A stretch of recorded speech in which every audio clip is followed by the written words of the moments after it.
RCR presenta Perú 2030, programa sobre la reforma del Estado, la descentralización, la modernización de la gestión pública, el desarrollo regional y local en el marco de los 17 Objetivos de Desarrollo Sostenible de la Agenda 2030. Información, entrevistas, análisis y debates. Llevamos 7 años debatiendo los problemas del país y sus posibles soluciones. Perú 2030, con la dirección y conducción de Franz Portugal.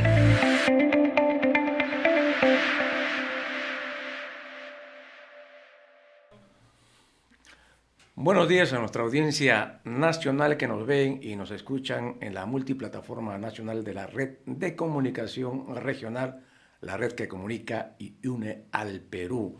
Hoy sábado 16 de diciembre del 2023 presentamos nuestra edición 349 de Perú 2030, 7 años debatiendo los problemas del país y sus posibles soluciones.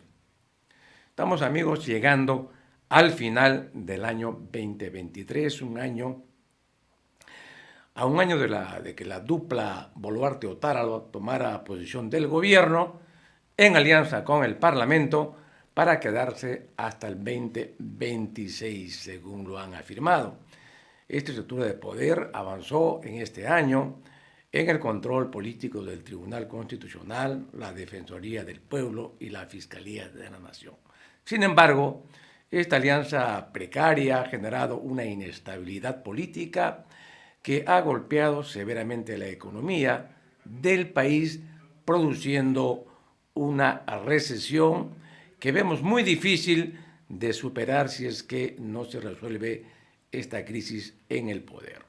En estas circunstancias se puso en evidencia la estrategia de la Fiscalía de la Nación para mantenerse en el poder, dado los cuestionamientos a su trayectoria profesional y a las investigaciones que eran abiertas por la Junta Nacional de Justicia y también en el Poder Judicial.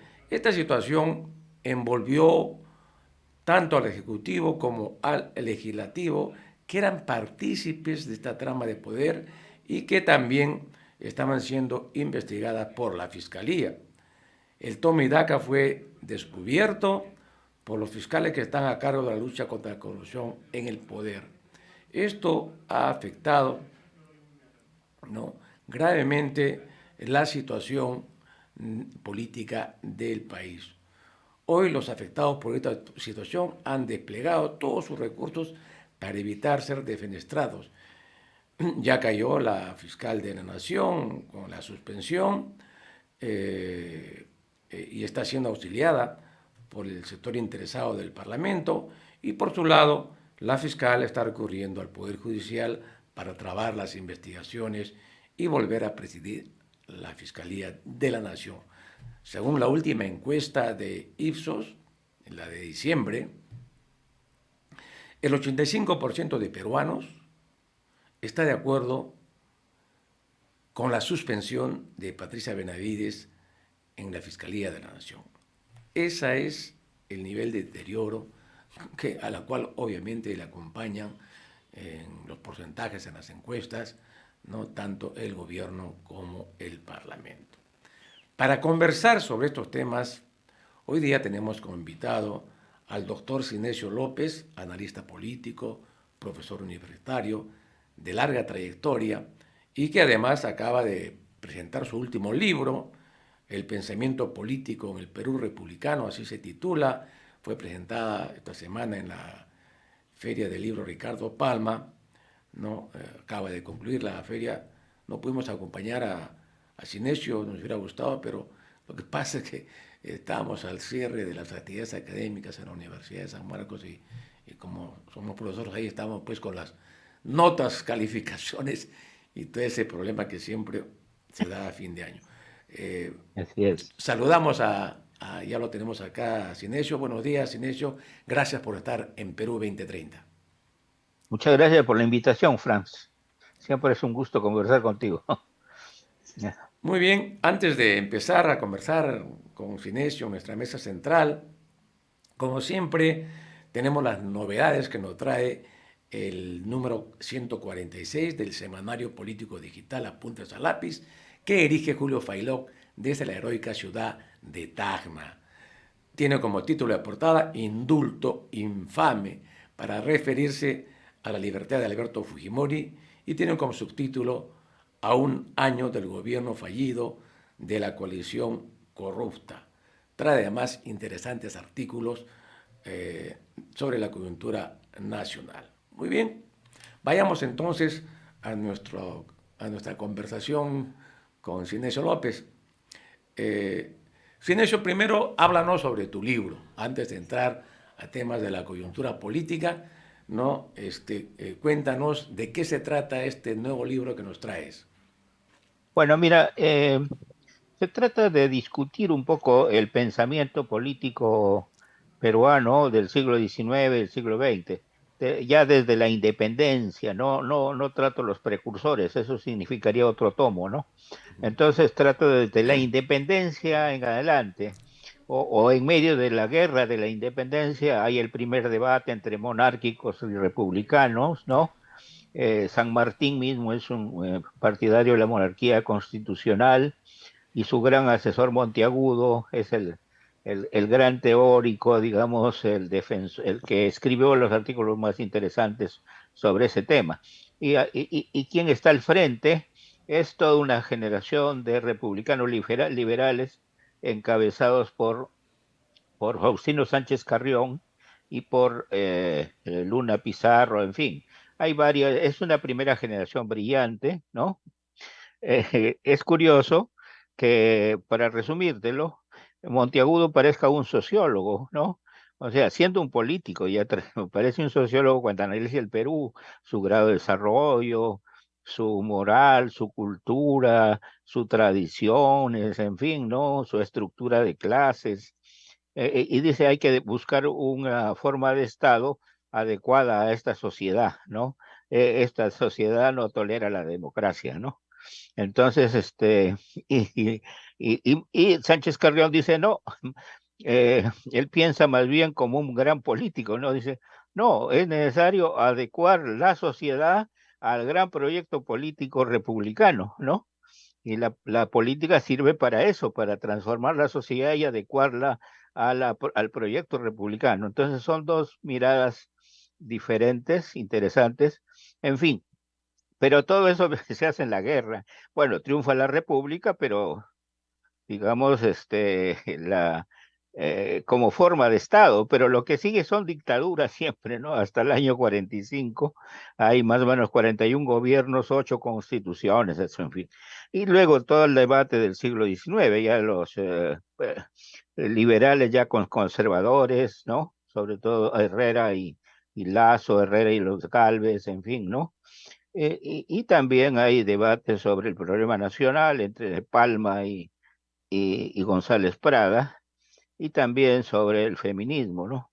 Y ya el siglo XX ya hay, digamos, ya, sobre todo yo diría que el comienzo de la República aristocrática, hay un conjunto de intelectuales destacadísimos, digamos, ¿no? Que hemos analizado con detalle, y que son, digamos, elitistas. Unos son conservadores, otros son liberales, otros son democráticos liberales como Víctor Andrés, y otros son muy críticos como González Prada, ¿no?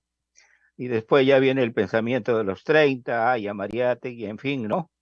Y los de la democracia cristiana, el belaundismo, el social progresismo, que fue una fuerza muy interesante en términos de pensamiento, y luego, digamos, ya, digamos, las ideas corporativas de la reforma militar y el neoliberalismo.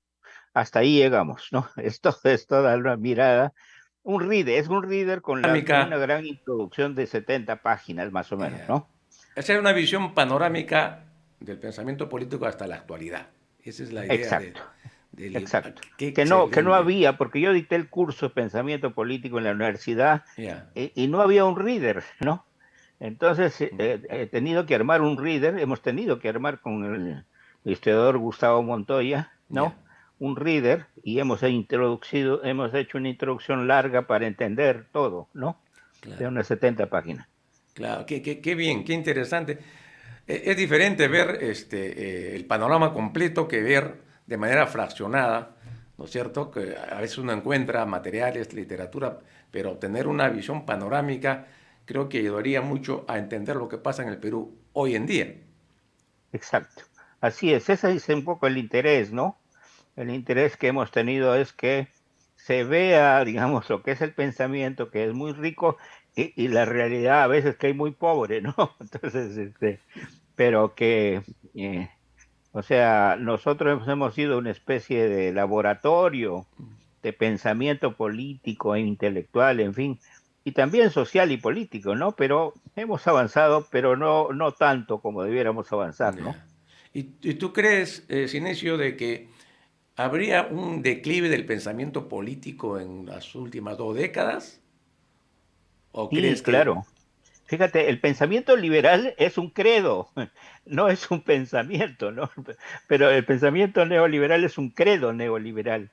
Y entonces, cree ese credo es único, como si fuera un monoteísmo, ¿no? Es el único, pensamiento único, y que todo el resto son populistas, ¿no? Y que no entienden la realidad y que no son científicos y que ellos son los científicos y los técnicos.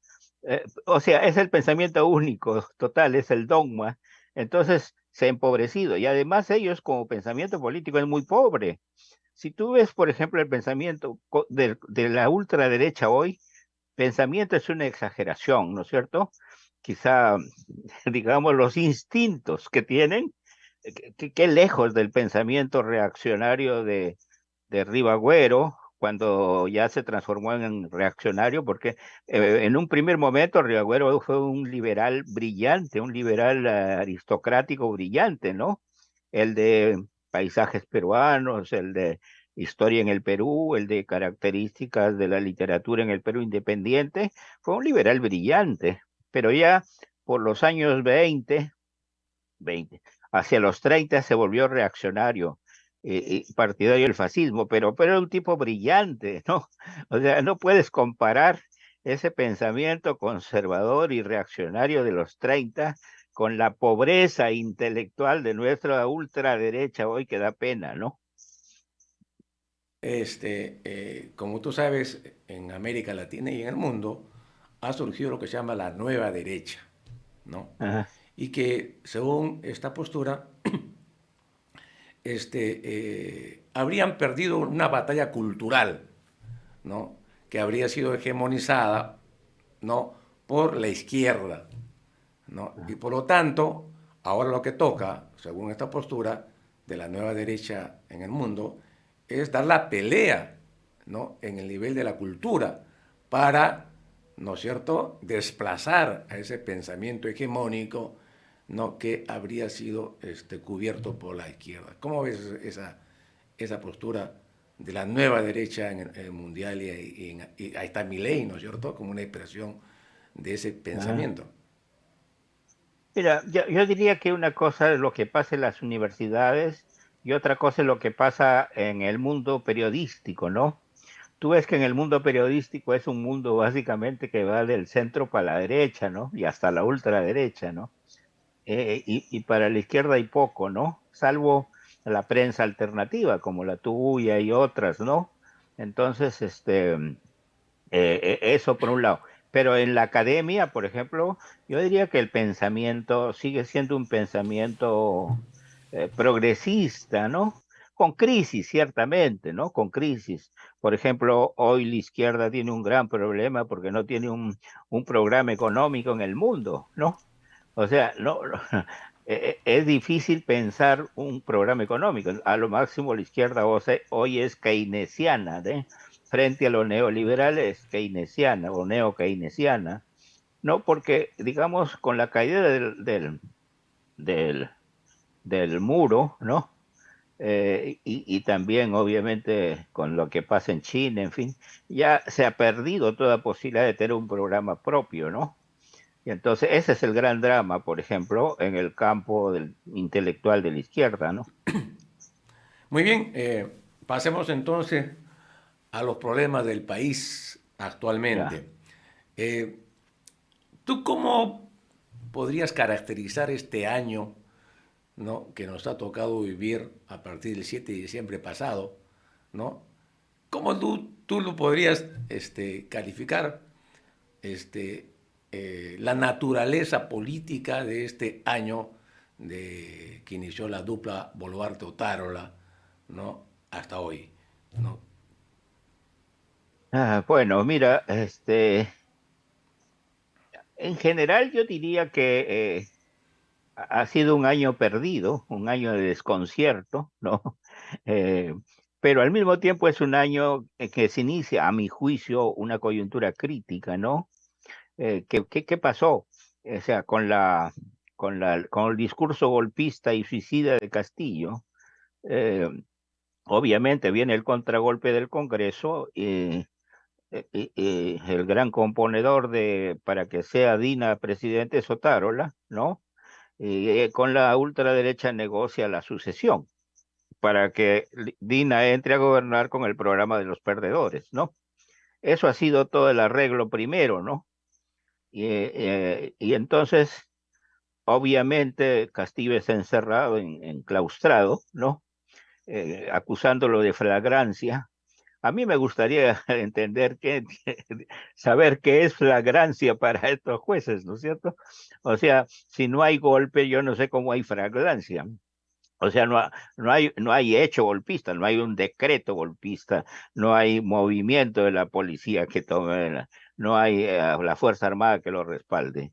Yo hablé con un alto mando militar, que tenía el más alto mando militar sobre el problema inmediatamente después del golpe para saber qué es lo que pasaba, ¿no? Y obviamente llegaba a la conclusión de que eso no es golpe, era una locura, era una tontería política de Castillo, ¿no? Que quedó ahí, sí, en la Sí, idea. sí, Ya. no. No, lo que te digo, bueno, allí se inicia, ¿no? Este gobierno, digamos, es un decir, ¿no? Porque la verdad es quien concentra el poder es el Congreso, ¿no es cierto? Es Claro. el Congreso el que elige presidente ahora.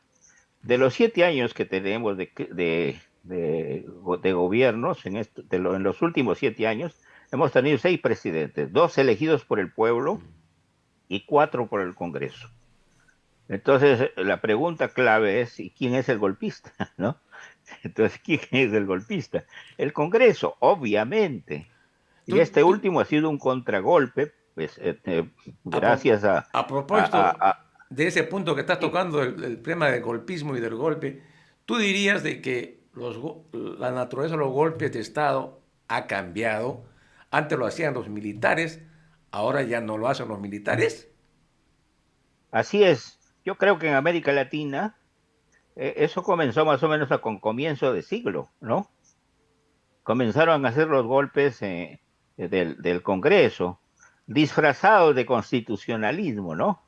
Se apoyan de alguna manera en la Constitución. El hecho concreto es que sacan al presidente elegido por el pueblo para nombrar un presidente por ellos, para que gobierne para ellos, los perdedores, ¿no?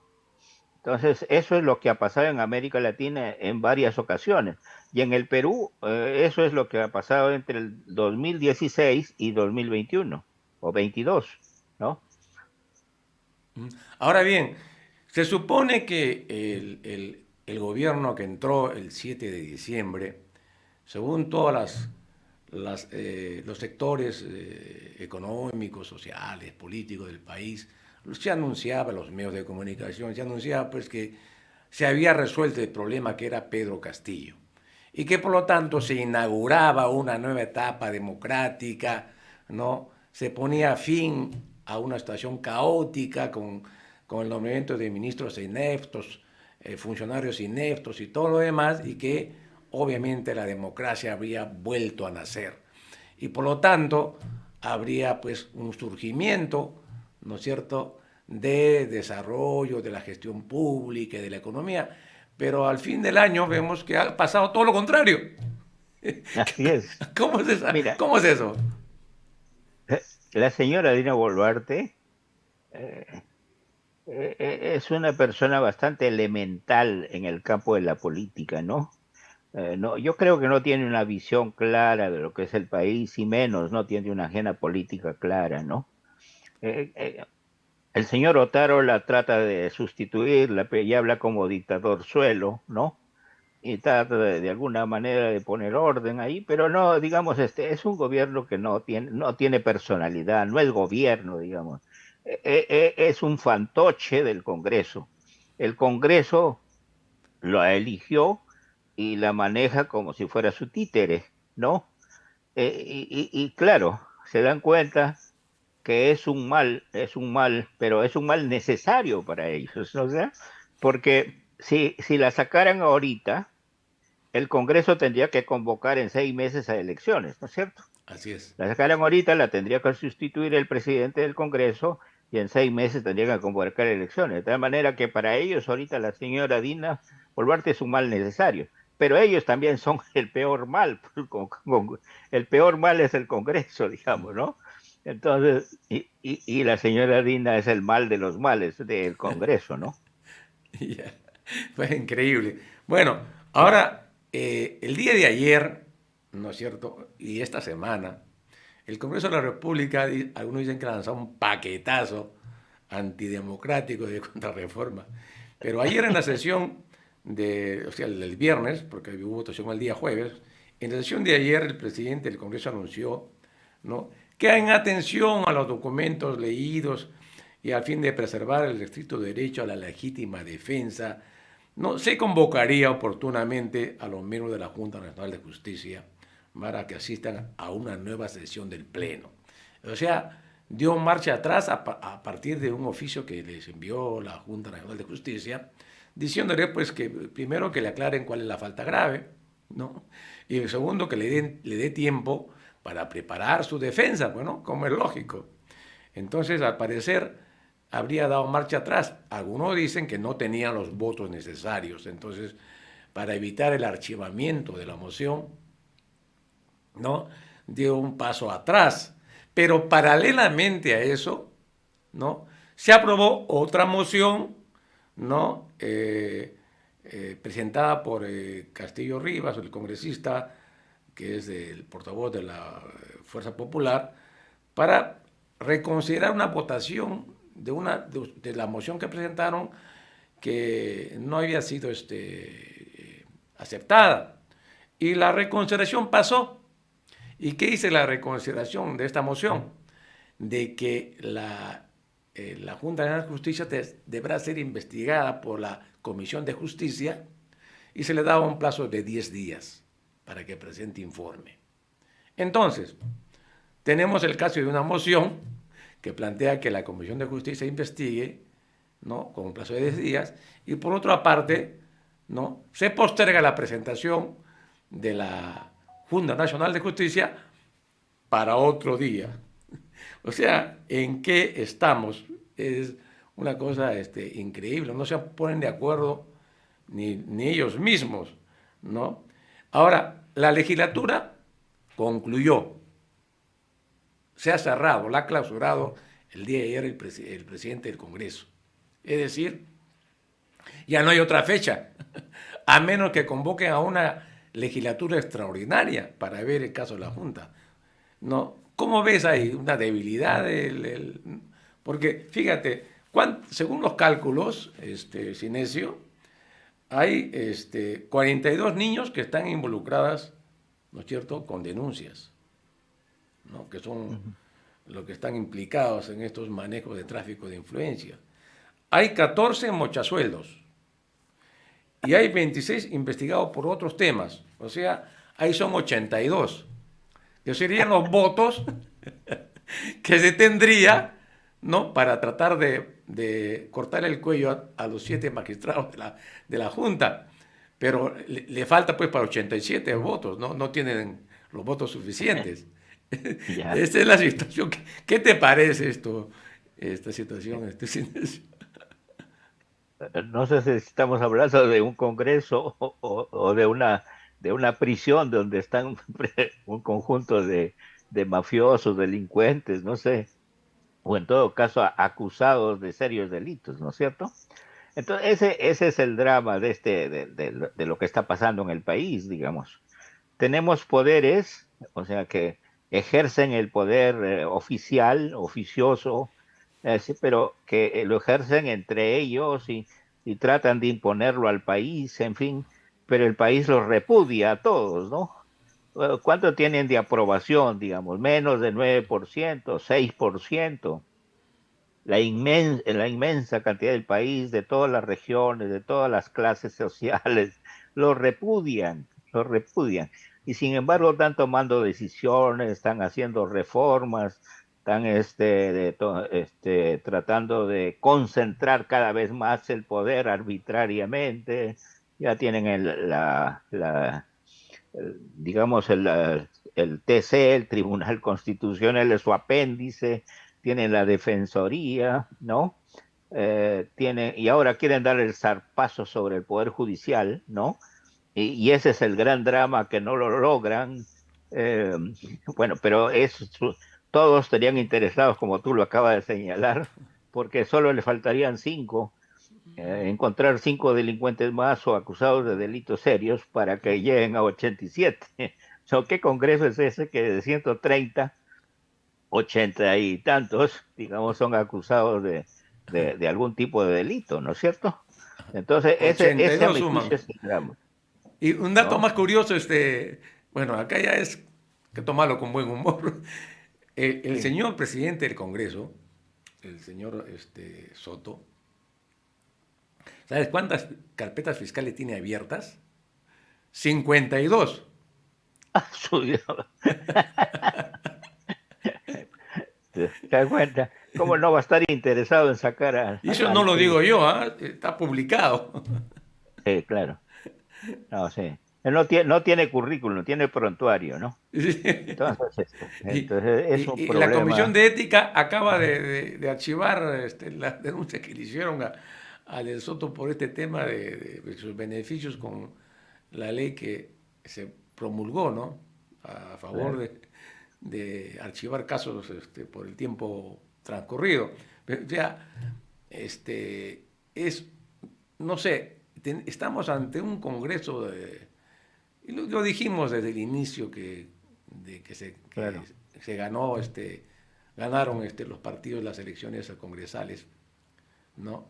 De que era un Congreso que dejaba mucho de desear por la composición de las personas que habían llegado al Congreso, ¿no? Y el tiempo ha dado la razón, ¿no? ¿No? Salvo excepciones, ¿no? Hay excepciones que hay que mencionarlo, pero Siempre hay excepciones. la mayoría ya no es, digamos, la persona idónea, ¿no? Para poder asumir un cargo de congresista. Lo dice una persona que ha trabajado más de 25 años en el Congreso de la República. Sí. O sea que yo Eh, conozco Tú has varias, visto la diferencia de calidades, varias ¿no? promociones de congresistas. Pero a tu juicio, ¿cuál es el peor congreso? ¿no es cierto? Si tú Sí, miras hacia atrás, has tenido indudablemente. excelentes experiencias de algunos congresistas extraordinariamente buenos, ¿no es cierto? Claro, Ahora no claro. puedes decir uno o Sí, muy, o quizá, ¿no? sí. Seleccionando con mucho detenimiento, pero es el peor congreso. Ahora, la gran pregunta es, ¿y por qué se sostiene? Pues si está en el aire, el pueblo lo repudia, toda la sociedad lo repudia. ¿Por qué se sostiene? Entonces, yo creo, bueno, están los poderes fácticos. Mira, yo creo que la Fuerza Armada lo sostiene porque piensan que es un gobierno formalmente constitucional. Eso lo sé porque más o menos yo he conversado con algunos de ellos, ¿no? La fuerza, los empresarios lo sostienen porque creen que es su gobierno, ¿no? El 71% lo aprueba, en fin, pero al mismo tiempo se quejan de que no pueden invertir, pero el gobierno está dándoles todas las facilidades en términos de impuestos, para invitarlos a invertir y no invierten porque no ganan plata, pues, ¿no es cierto? No ganan plata. Ellos dicen falta de confianza. ¿Qué es falta de confianza? Falta de confianza que del gobierno y de la sociedad, ¿no es cierto? Ya, pero ¿qué significa falta de confianza del gobierno y de la sociedad? Que el gobierno y la gente quiera lo que ellos quieren. ¿Qué quieren ellos? Ganar mucha plata, eso es lo que quieren, ¿no es cierto?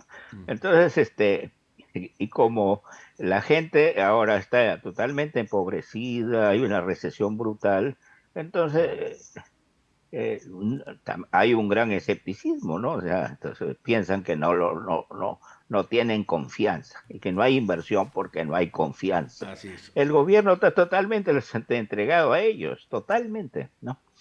Y yo creo, bueno, la prensa así, concentrada es el otro fuerza. Claro, ¿no? tanto así, Sinesio, que el Congreso de IPAE, el CADE, Ajá. era el lema era no creer para crecer. O sea, no creen. Claro. No creen en el gobierno, no creen en su política, pero ahí están, fieles. No, ellos, fíjate, yo diría, en el mundo está mal, pues, por ejemplo, la demanda china, la demanda europea, todo ha bajado enormemente. Por eso es que también la demanda de productos que nosotros exportábamos también ha bajado. Los precios del cobre, por ejemplo, han bajado, ¿no es cierto? Claro. Y entonces no hay inversión. O sea, si tú no vas a ganar plata, no te invierten. Pues un empresario invierte para ganar dinero. Si no va a ganar dinero, no. Ellos lo disfrazan de desarrollo, de empleo, en fin, no, lo que quieren es ganar plata, ¿no? Entonces, ese es el drama, creo, ¿no? Muy bien. Bueno, y la otra fuerza que lo sostiene es la prensa concentrada, aunque cada vez hay más críticas, ¿no?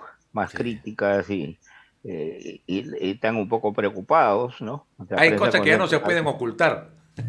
Ya no, claro, es exacto. Ya no se puede ocultar las cosas que hay, ¿no? Claro. Ahora, el drama, a mi juicio, está en que, bueno, abajo hay un gran descontento, pero falta quien lo canalice, ¿no es cierto? Falta la fuerza que lo canalice, el liderazgo que lo sostenga. Entonces, ese es el drama que tiene que irse resolviendo, yo creo, ¿no? Que tiene que irse resolviendo y se va a ir resolviendo. Desgraciadamente yo no sé cuándo, pero estamos viviendo, o sea, no ha desaparecido totalmente la gran crisis, la gran movilización, está ahí latente, ¿no? Está ahí latente. Entonces no tenemos estabilidad política, como se dice, ¿no? ¿Qué estabilidad? Muy bien. Sinesio, amigos que nos ven y nos escuchan por RCR Televisión, vamos a hacer una breve pausa y volvemos con Sinesio López para seguir conversando sobre la situación política en el país. Regresamos. Ya retornamos con Perú 2030.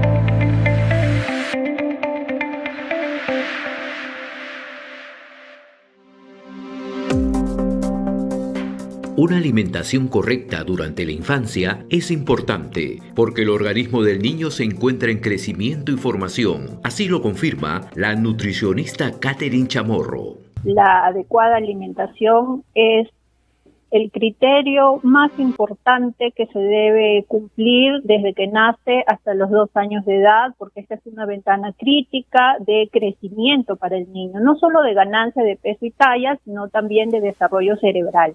Entonces, la adecuada nutrición en esta edad va a marcar en realidad el futuro, además del niño, ¿no? Por eso tenemos que garantizar que los niños estén bien alimentados para que tengan un adecuado estado nutricional, gocen de buena salud y tengan un crecimiento y desarrollo saludable. Ten en cuenta que una buena alimentación del niño le permitirá buen crecimiento, óptima capacidad de aprendizaje, comunicarse, pensar, un correcto desarrollo psicomotor y, en definitiva, para la prevención de factores de riesgo que influyen en la aparición de algunas enfermedades. Te lo recuerda RCR, Red de Comunicación Regional. La red que comunica y une al Perú.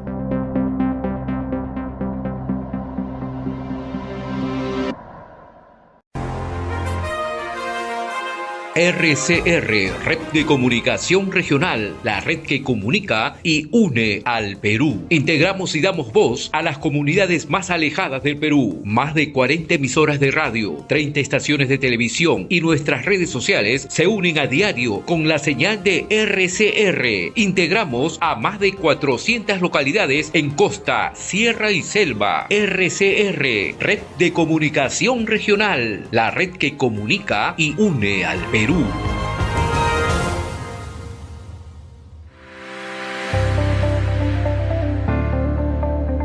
Sigamos con Perú 2030.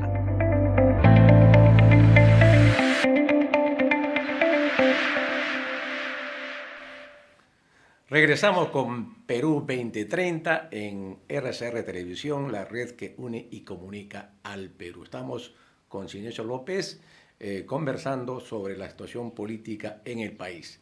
Sinesio, vamos a ingresar a nuestra segunda media hora, que se nos va rapidito el tiempo en la estación. El Pleno del Congreso ha aprobado con 130 votos a favor este jueves pasado, ¿no? La elección del nuevo miembro del Tribunal Constitucional. Es Pedro Hernández, es el nuevo magistrado que está reemplazando al fallecido tribuno Augusto Ferrero Costa, ¿no? Y con ello pues ya se completa el tribunal, ¿no? Hay que indicar que Pedro Hernández es la segunda vez que postula, o sea, que el que la persigue y la sigue, que la consigue, como dice el refrán, ¿no? A Pedro Hernández lo conocemos personalmente. Recuerdo que cuando yo estaba a cargo de una comisión en el Congreso, la comisión también se le dio atribuciones de comisión investigadora y lo designaron a Pedro, ¿no? Hernández como el asesor a cargo de la comisión investigadora en la comisión ordinaria, ¿no? Y yo estaba ahí, entonces yo fui el que lo recibió y le dio los espacios para que empezara su trabajo de investigación. Un tipo correcto, simpático, gordito, coloradito, ¿no? Buena gente, ¿no? Y ahí lo conocimos a Pedro Hernández, ¿no? Y ahora lo encontramos pues que ya es un magistrado, ¿no? Elegido por la mayoría parlamentaria.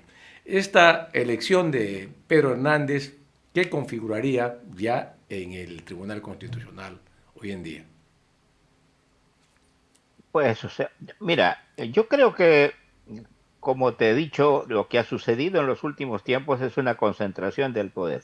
Frente a la confrontación que había antes entre Ejecutivo y Legislativo, la señora Dina Boluarte, de alguna manera, los armoniza, porque quien tiene el poder es el Congreso la elige ella, entonces desapareció ese conflicto ejecutivo-legislativo, ¿no es cierto? Pero les faltaba tener los otros poderes, y poco a poco fueron teniendo, digamos, los órganos de control. Ya tienen, por ejemplo, el Tribunal Constitucional es un tribunal del Congreso, es un apéndice del Congreso. Ese no es un organismo autónomo. Las decisiones que ha tomado, no, que son a veces un escándalo, diciendo, oh no, esa no es primera negación de la confianza del Congreso al presidente, no, y lo que dice el Congreso lo repite el Tribunal Constitucional, ¿no? Y ahora con la violación de alguna manera de un tratado internacional, obviamente liberan a Fujimori irregularmente, al parecer, según la denuncia de otro tribuno, ¿no? Y entonces, bueno, hacen lo que les da la gana, digamos. Hay una orientación clarísima, parece, ¿no?, que depende del Congreso y muy vinculada más bien al fujimorismo, al parecer, ¿no es cierto? Entonces, claro, ¿qué tribunal es ese? Digamos que no es realmente un tribunal autónomo, que es un apéndice del Congreso, ¿no? Y ahora lo que querían bien es transformar en apéndice al Poder Judicial, ¿no? Ya tienen también la Defensoría, y a través del Poder Judicial, o sea, de la Junta Nacional de Justicia, querían tener también el control del Jurado Nacional de Elecciones, ¿no? Entonces, ya, y además han hecho reformas para perpetuarse en el poder, digamos, ¿no? Reformas que solamente ellos aprueban, ¿no es cierto? Y que todo Claro. el mundo desaprueba. O sea, la gente desaprueba, ellos aprueban y la gente desaprueba, ¿no? ¿Qué es eso de eliminar las elecciones primarias, por ejemplo? Es una vergüenza. Quiere decir que es una mafia que quiere perpetuarse, ¿no es cierto? Son mafias que quieren perpetuarse, ¿no? Se abren a la participación ciudadana para renovar sus partidos. No, no les interesa, esos no son partidos además, ¿no es cierto? Tú sabes, Franz, que eso no son partidos, ¿no? Es un abuso del lenguaje llamar partidos, pues a eso, a lo que hay en el Congreso, ¿no? Todos tienen dueño y esos dueños lo manejan como si fuera su chacra y su mafia, tiene su clientela, todo, ¿no? Bien, y pasando a otro tema de esta semana también, este jueves, pues el Pleno del Ajá. Congreso, ¿no?, ha aprobado el dictamen que modifica el mecanismo de las elecciones primarias abiertas, simultáneas y obligatorias, que es lo que tú estabas señalando, la famosa PASO, ¿no?, que fue una reforma que se aprobó el año 2019, ¿no? Y fue una iniciativa, hay que decirlo, del presidente Vizcarra, ¿no? Por eso dicen que esto es una reforma vizcarrista, pero la reforma que se hizo era una necesidad, ¿no? Porque justamente uno de los graves problemas de la situación de los partidos políticos es la crisis de representación. O sea, hay que resolver la crisis de representación para que tengamos partidos verdaderos, ¿no? Y no lo que tenemos ahora, ¿no? Y se entiende que las reformas políticas que se hicieron y que no son suficientes tenían como objetivo fortalecer a los partidos, ¿no? No debilitarlos, ¿no? Y entonces, esta semana, pues se hizo lo que ya se veía que venía, ¿no? Es eliminar las elecciones internas, democráticas, universales, secretas, ¿no? Y que en anteriores elecciones ya habían sido postergadas, ¿no? Con el cuento de que había COVID y la gente no podía exponerse, pues ¿no? Se eliminó las primarias como deberían ser.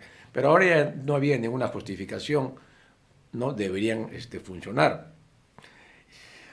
Ahora bien, este atentado contra la democracia interna, ¿no?, que tiene básicamente el punto central es de que ahora ya no va a haber primarias, ¿no?, aunque la norma dice que sí hay primarias, pero plantea las otras alternativas, la que es por delegados, por asamblea, y obviamente con eso, pues las cúpulas partidarias van a elegir la de delegados, como lo han hecho anteriormente, porque es fácil controlar los delegados por la cúpula del partido, ¿no? O sea, y digitar quiénes son los candidatos, ¿no? Así que esto me parece que es un tema que ha abierto una nueva situación política a nivel de los partidos políticos.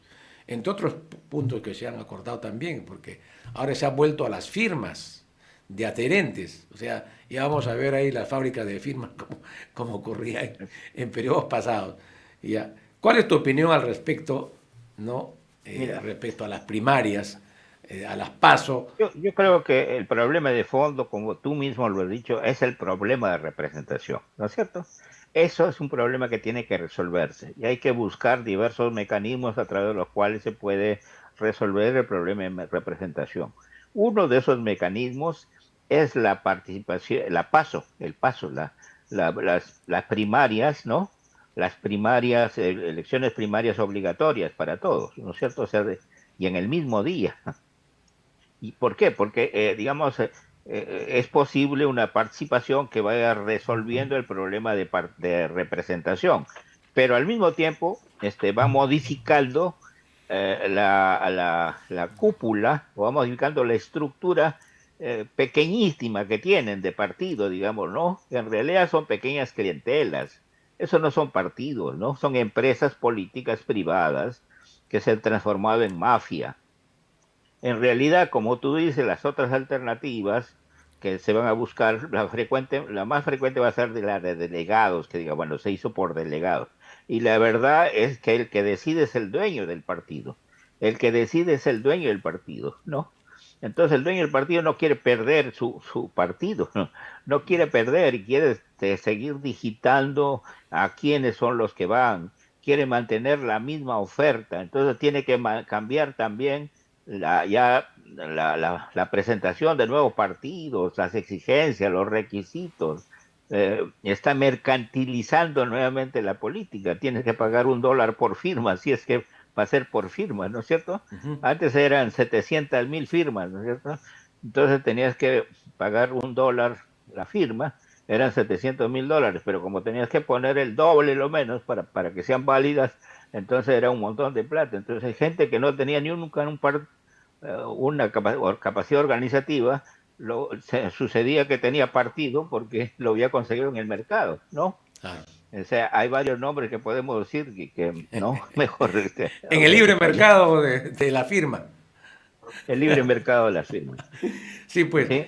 ese es el problema central, pero la otra repercusión a mí me parece clave, que los pasos servían también para filtrar quiénes eran los partidos que podrían participar en las generales, ¿no? Y esto me parece a mí sustantivo. Porque yo estoy de acuerdo, por ejemplo, de que a ver, todo lo que quieran formar su partido, que lo formen, ¿no? O sea, formen sus comités y formen que haya 50 partidos ya inscritos en el jurado. Muy bien, magnífico, amplia democracia, participación política, excelente. Pero le ponemos las primarias, los que alcanzan los requisitos, ¿no es cierto?, de participación ciudadana en la votación, etcétera, etcétera, como dice la norma, pues podrán participar, y los que no llegan a eso son eliminados. O sea, de los 50 que podrían haber, pues van a llegar 10 o 9, ¿no es cierto? Así es. Que esa era la idea, ¿no? Sí, claro. Que esa era la idea, ¿no? O sea, filtrar. Y hay partidos, obviamente, que no iban a pasar el filtro, por ejemplo. Yo he hecho mis cálculos ya. No, por ejemplo, Perú Libre no pasaría el filtro. No pasa. No pasa. Pero, digamos, a ver, yo ni creo que Acuña pase. O sea, no pasa ninguno. Te aseguro que no pasa ninguno, ¿ya? Por el deterioro político. No, de los que están allí, Ah. no sé, pues, quizá el fujimorismo, ¿no? Que es una dinastía más o menos afiatada, ¿no? En realidad es un partido dinástico. Es el colmo que tengamos hoy en el país partidos dinásticos y partidos patrimonialistas, ¿no? O sea, estas mafias son partidos patrimonialistas en el sentido beberiano del término, ¿no? Y el partido del fujimorismo es un partido dinástico. Si Keiko no se apellidara Fujimori, sino Keiko Córdoba, nadie votaría por ella, ¿no es cierto? Yeah. Entonces hay una especie de tradición y bueno, que quizá a lo mejor ese es el único que logra pasar el 5%, ¿no? Ahora, yo he escrito algunas cosas sobre los artículos que a veces publicamos, el tema de la democracia interna en un partido, que es para mí una de las claves para generar representación política y resolver la crisis de representación, ¿no? Entre ellas, por ejemplo, es que la militancia debería también elegir a sus autoridades políticas del partido en elecciones directas, democráticas, universales y secretas, cosa que no ocurre. La ley de partidos no te dice que es obligatorio. Si quieres lo haces, si no quieres no lo haces. O sea, ¿por qué se lo pusieron así? Porque obviamente los partidos, los jefes de partido, los caciques de partido, los dueños de partido, no les conviene que haya elecciones para elegir a las autoridades del partido internas. Un militante, un voto. ¿No? Claro, Porque pierden el partido. Exactamente. Podrían perder el partido. Entonces no se puso en la ley de que las elecciones para las autoridades políticas del partido sea por, ¿no?, un militante, un voto, pues, ¿no?, como debería estar en la ley, ¿no? Entonces es otro de los problemas que creo que no ha sido resuelto en la reforma política del 2019. Muy bien, ya el tiempo nos está ganando, sin eso quería tocar un tema más, el tema de derechos humanos. El Pleno del Congreso ha aprobado este viernes también con 69 votos a favor, 37 en contra y 2 abstenciones, una ley para crear una comisión de alto nivel que planee las reformas en el sistema interamericano de derechos humanos. El trasfondo, obviamente, es atacar a la Convención Interamericana de Derechos Humanos y retirar a nuestro país de la jurisdicción de la Corte Interamericana de Derechos Humanos. Esta iniciativa que ha sido aprobada fue propuesta por Fuerza Popular, Alianza para la Pobreza, Avanza País, Renovación, Acción Popular y sus aliados, ¿no? Y obviamente la que ha sustentado pues, la fujimorista Marta Moyano, pues, que preside la Comisión de Constitución, ¿no? Como es obviamente, ¿no? Es un texto sustitutorio que se ha aprobado, ¿no? Y que cuenta pues con el apoyo de Renovación Popular, de Jorge Montoya, ¿no? quien plantea desde hace un tiempo denunciar a la Convención Americana de Derechos Humanos. ¿Cómo ves tú esta situación que se ha aprobado el día de ayer, viernes? Yo creo que es consolidar el aislamiento que está sintiendo el Perú ya a nivel internacional, ¿no? Ya, y llegas a ser un país paria, ¿no? O sea, como lo hay, digamos, hay ya varios países en América Latina que están haciendo lo mismo. No varios, algunos, digamos, que te digo, Nicaragua, ¿no? Guatemala, hoy que quiere lo mismo, ¿no? Y así varios países, el mismo Venezuela, en fin, que no reconocen pero que son parias el nivel internacional, digamos, ¿no? Donde la inmensa mayoría son países democráticos, en fin. Y entonces nos estamos aislando del mundo democrático, por un lado, ¿no? Y además, digo, yo diría, eso lo pueden acordar ellos si quieren, ¿no? Pero la inmensa mayoría del país no lo rechaza, ¿no es cierto? Entonces, lo que quiero decir es lo siguiente, no hay que esperar ninguna reforma seria. Lo que están haciendo tiene que ser deshecho en el momento oportuno, cuando realmente vayamos resolviendo los problemas de representación, se vaya construyendo partidos más o menos de verdad, democráticos, ¿no? Partidos en serio. Entonces tiene que ser deshecho esto. Esto no tiene sentido. Tú no puedes esperar que mafias te hagan reformas, ¿no es cierto? Mira todo lo que están acordando, las reformas constitucionales, la que están haciendo. Que presida la Comisión Constitucional una fujimorista es una fujimorista donde no tiene ninguna formación pues seria de jurídica, ¿no es cierto? Como para que sea presidenta de la comisión pregunta dónde estudió, dónde tuvo su grados académicos, que la conviertan en presidenta de la Comisión de Constitución. Caray, esa es una cosa seria en cualquier país del mundo, salvo aquí que es un chiste, ¿no? Entonces, francamente, yo diría, no se puede esperar reformas serias de el Congreso sobre todo, ¿no? En general, las instituciones es difícil que se autorreformen, ¿no? Eso tiene que haber una especie de impulso desde afuera para que haya una reforma seria, ¿no es cierto? Y yo pienso que todo lo que están haciendo, que son barbaridades, van a tener que ser cambiadas. Esto no puede durar, ¿no es cierto? Entonces, pero ellos quieren permanecer, quieren perpetuarse en el poder, ofreciéndose como la última alternativa, ¿no? Como la única o las pocas alternativas frente a la sociedad que las rechaza. Entonces, son ofertas obligatorias, restringidas, que tratan de eliminar la participación de otros partidos o que emerjan otros partidos que los reemplacen. Pero la sociedad, yo creo, va a barrer con esto en su determinado momento, ¿no? Hay, pues, como te digo, un 90% de descontento, que en algún momento eso se va a traducir incluso si no hubiera un movimiento social que los votara, lo que va a suceder, Franz, es lo que pasa siempre. O sea, si tú ves, fíjate, los mapas electorales en que gana la primera vuelta, hay dos sectores en ese mapa electoral, ¿no? El sur y el mundo andino, que siempre ha ganado desde 2001 para acá, salvo el caso de Kuczynski, el único candidato neoliberal, ¿no? Y García mismo ya no gana como APRA, sino gana como caudillo, ¿no? Ya, pero digamos, los presidentes que se han ido elegidos en los siempre, más o menos de 2001 para acá, han sido del sur andino, elegido por el sur andino y el mundo andino. Y después candidatos de la derecha de Ica hacia arriba, por la costa, ¿no?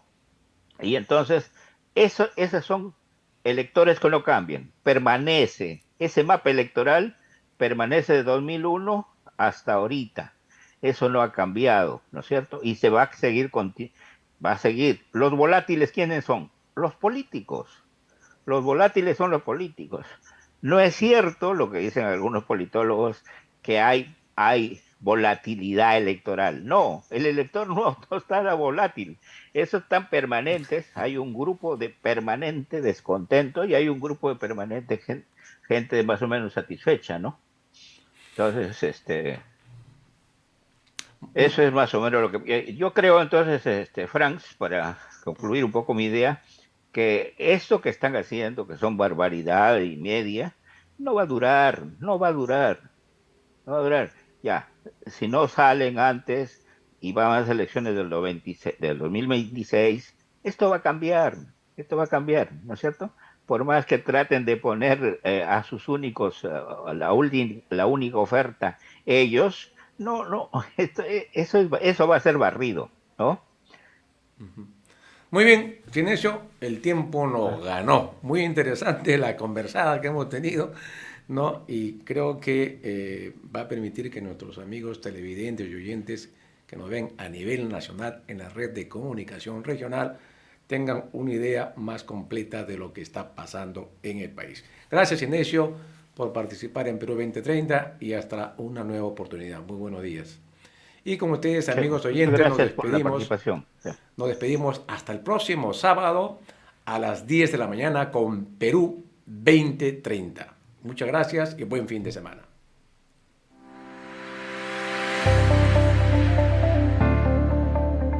RCR presentó Perú 2030. Retornamos en nuestra próxima edición con más información, entrevistas, análisis y debates sobre los problemas del país y sus posibles soluciones. Perú 2030.